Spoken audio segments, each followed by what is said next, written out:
हाँ जी। मैं आपको सर्वप्रथम श्री गुरु महाराज जी को प्रणाम करते हुए, चरणों में प्रणाम करते हुए, मैं आपको मन की ताकत के बारे में बताता हूँ विस्तार से। मन की ताकत क्या है और मन क्या क्या खेल कर सकती है। हमारा शरीर, हम जीव शरीर, बुद्धि, मन और जीवन, ये चार चीजों से है। शरीर, बुद्धि, मन, चौथा जीवन, ये चार चीज, और पांचवा समय, कितना समय, बस यही है। और इसके अलावा हमारा कुछ नहीं है। आत्मा जो अंदर है वो परमात्मा का अंश है। ये आपकी हर क्रिया को देख रही है। मन हमारे जीवन का, हमारे शरीर का इंजन है। किधर मन जाएगा शरीर उधर जाएगा, बुद्धि उधर जाएगी और जीवन उस साइड को ही चलेगा और समय भी उसी तरीके से ही पास होगा। मन की ताकत इतनी बड़ी है कि जिधर मन उधर शरीर, उधर बुद्धि, उधर मन और जीवन उसी तरफ, समय भी उसी तरफ चलेगा। मन इंजन है, बाकी सारे उसके साथ लगे हुए डिब्बे हैं जिनके पास अपनी कोई ताकत नहीं है। बिल्कुल सही, एब्सोल्युटली। अगर मन को मोड़ लिया, मन चल पड़ा, तो आप बुद्धि रोक नहीं पाओगे, आप शरीर रोक नहीं पाओगे। आपका प्रयास उसी साइड हो जाएगा जहां मन है, आपकी बुद्धि उसी साइड काम करेगी जहां आपका मन है, आपका जीवन उधर ही व्यतीत होगा जहां आपका मन है और समय आपका उधर ही जाएगा जहां आपका मन है। क्योंकि मन बहुत ताकतवर है और मन ये इंजन है, बाकी सब डिब्बे हैं। जिधर इंजन चलता है डिब्बे उधर ही चलते हैं।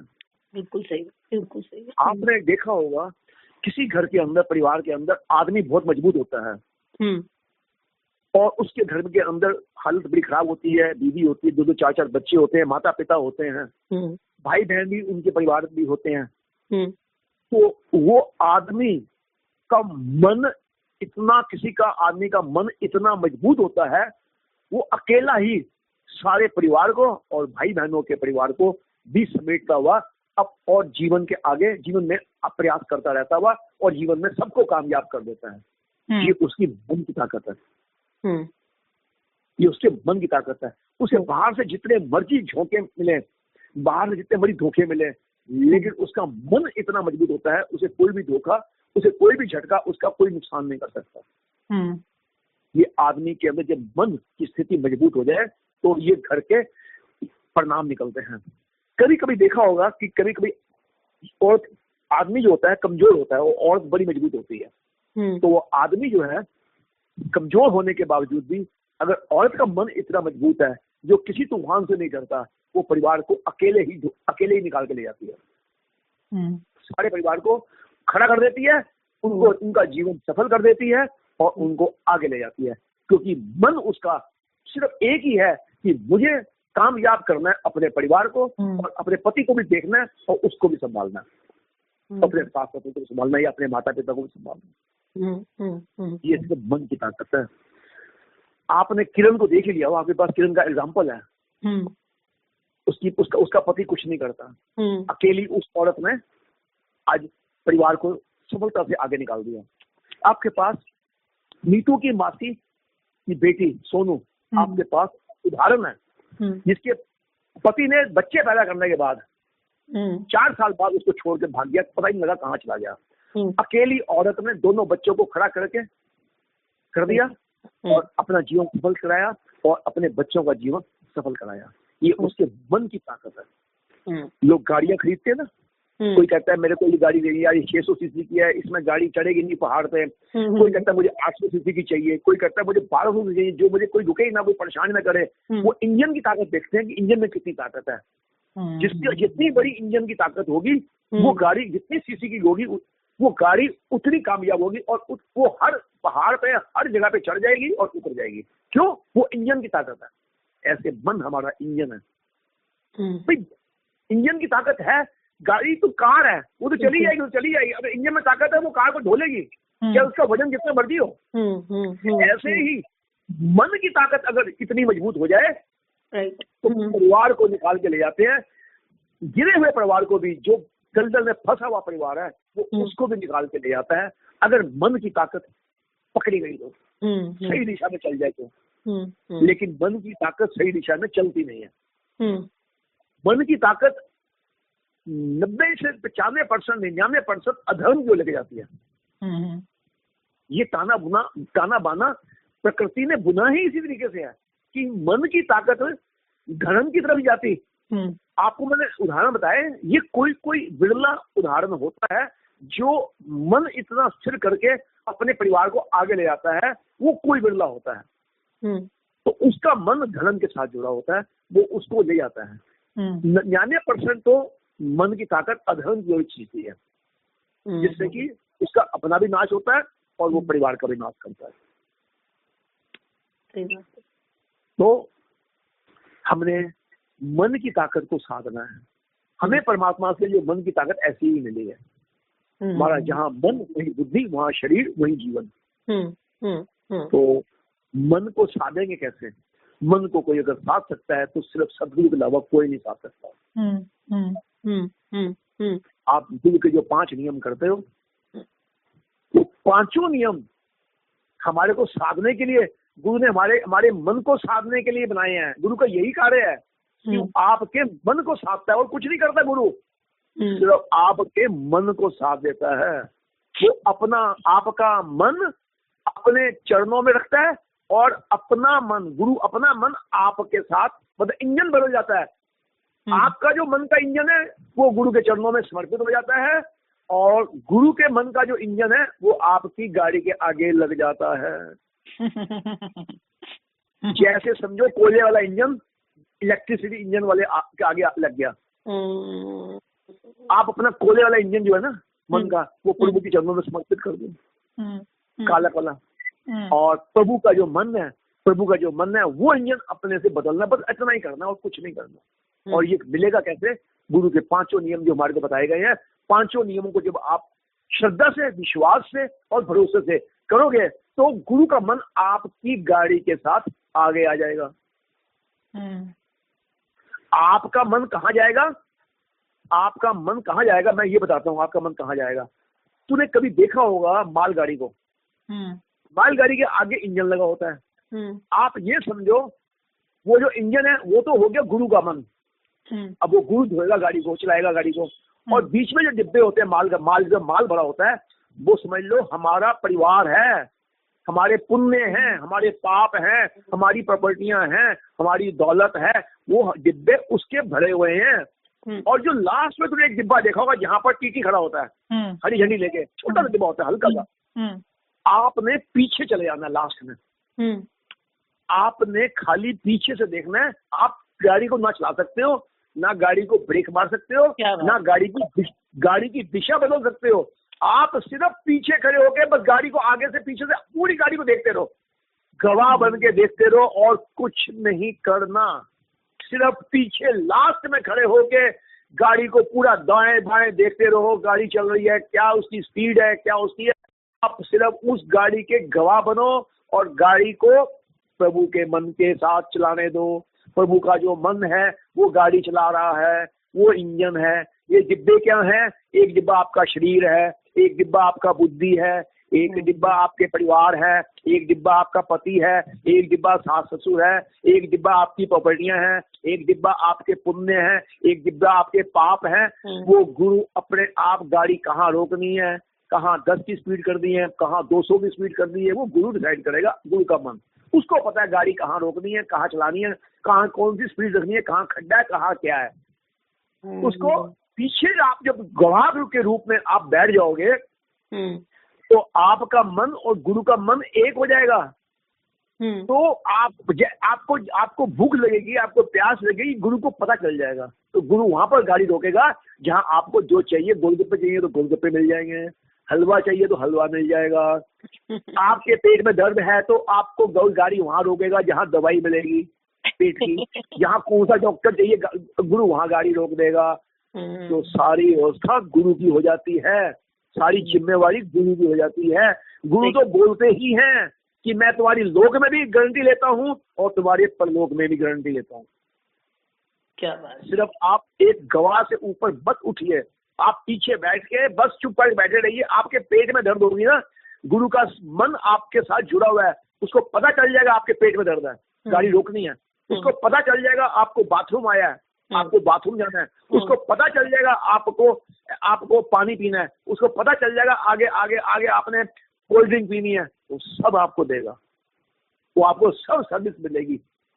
ये गुरु के मन, बस अपना जो इंजन हमने लगा, अब हम इंजन में जो बैठे हुए हैं ना, जो हम गाड़ी को चला रहे हैं, उससे हटो और पीछे आ जाओ लास्ट डिब्बे में और गवाह बन के खड़े हो जाओ।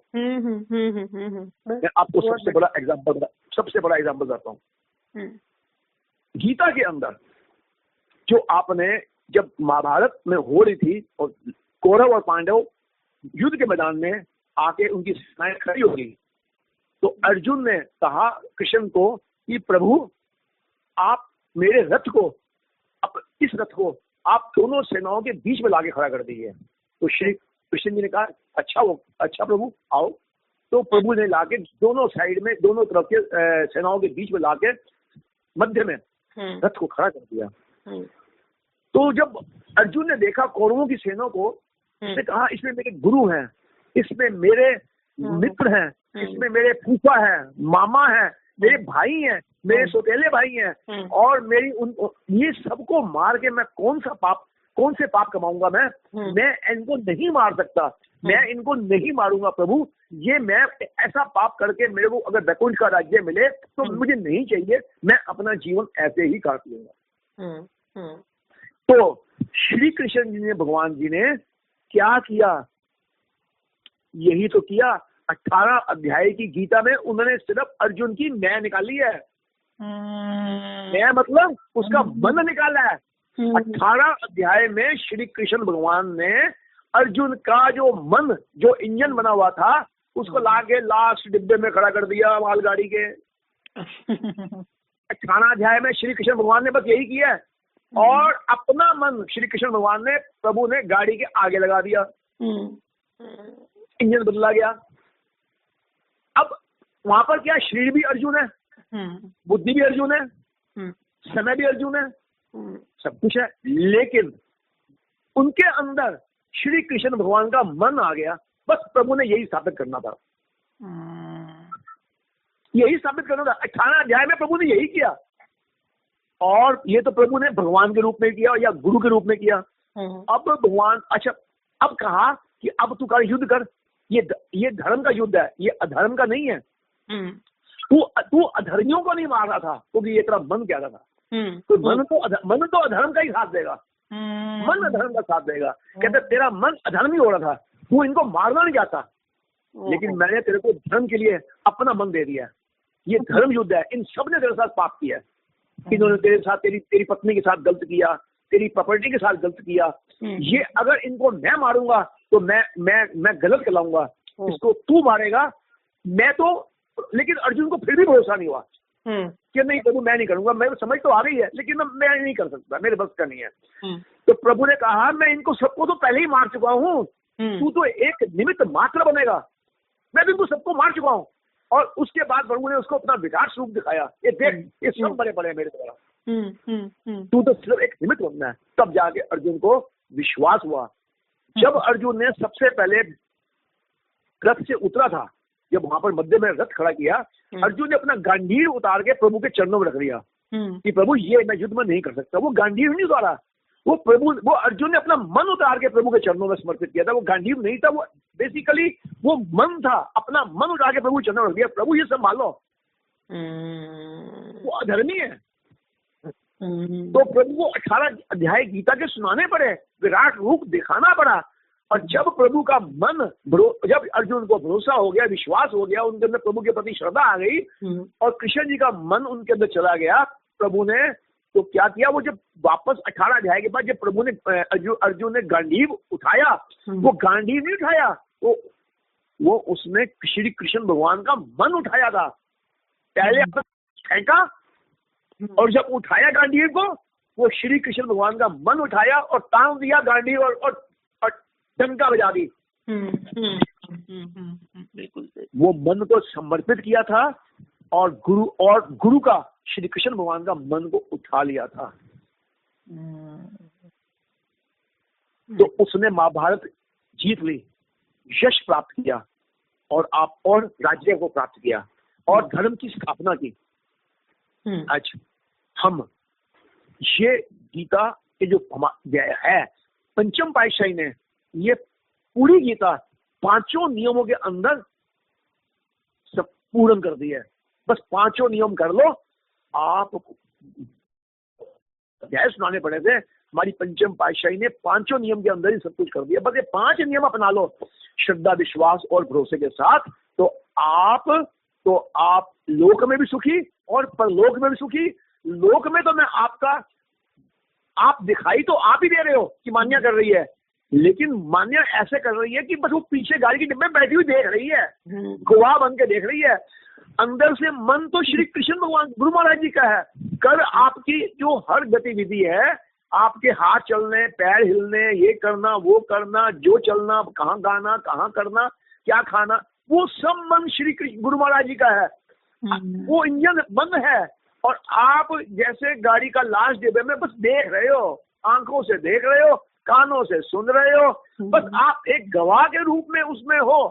मैंने आपको मालगाड़ी का भी उदाहरण दे दिया, मैंने आपको अर्जुन का भी उदाहरण दे दिया। बस आप ये सोचो जैसे अर्जुन ने युद्ध किया, लोग तो देखते थे कि अर्जुन ने लड़ाई लड़ी है, अर्जुन ने लड़ाई नहीं लड़ी, मन श्री कृष्ण भगवान का था, क्योंकि वो मन अंदर से इंजन बदला गया था। हमें अपना मन बदलना है, हमारा मन अधर्मी है। इसमें आप अपने आप को गलत मत समझना कि आपका मन अधर्मी है। ये प्रभु की रचना है, हम सब फंसे पड़े हैं। आप एक लोग नहीं फंसे पड़े, 99% लोग फंसे पड़े में अधर्मी मन से फंसे पड़े हैं।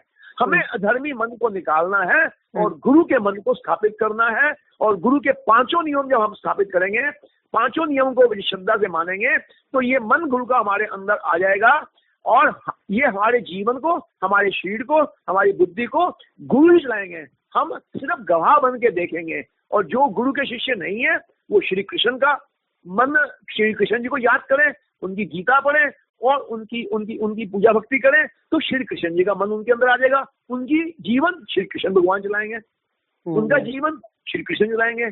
बस मन को बदलना है। आपने मन भगवान श्री कृष्ण में लगाओ, आप अपना मन गुरु में लगाओ, आप अपना मन शिव में लगाओ, आप अपना मन जहां लगाओगे श्री राम जी में लगाओ, आप अपना मन राधा रानी में लगाओ।